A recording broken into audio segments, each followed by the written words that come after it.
पुण्यातील वैष्णवी हगवणेचा तपास कौटुंबिक हिंसाचार, अत्याचार आणि हुंडाबळीवरून करावा, महिला आणि बालहक्क आणि कल्याण समितीची शिफारस.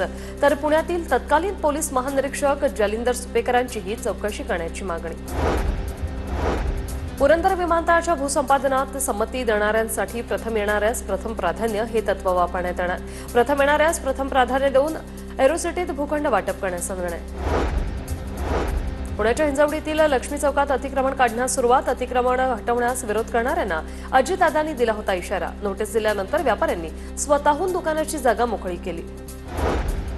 24 ते 31 जुलै दरम्यान महाराष्ट्रात पावसाची शक्यता. 31 जुलै ते 7 ऑगस्ट दरम्यान मध्य महाराष्ट्र आणि मराठवाड्याच्या काही भागातही सरासरीपेक्षा जास्त पाऊस पडण्याची शक्यता. पावसामुळे नागरिकांना दिलासा मिळण्याची शक्यता. पुण्यात माळशेज घाटात निसर्ग सौंदर्य खुललं. माळशेज घाटातील सनसेट पॉइंटवर धबधबे प्रवाहित. दाट धुकं, सोसाट्याचा वारा आणि पाऊस पर्यटकांसाठी आकर्षण. पुण्यात बांधकाम क्षेत्राशी संबंधित जड वाहनांसाठीचे निर्बंध 4 दिवसांसाठी शिथिल. पुणे वाहतूक पोलिसांकडून 2 शनिवार आणि 2 रविवारसाठी निर्बंध काही प्रमाणात शिथिल. जड वाहनांना ठराविक वेळेत शहरात प्रवेश करता येणार. मुंबई पालिकेने महिनाभरात 6000हून अधिक खड्डे बुजवले. मुंबई महापालिका प्रशासनाचा दावा. पालिकेच्या ॲपवरून खड्ड्यांच्या 3451 तक्रारी.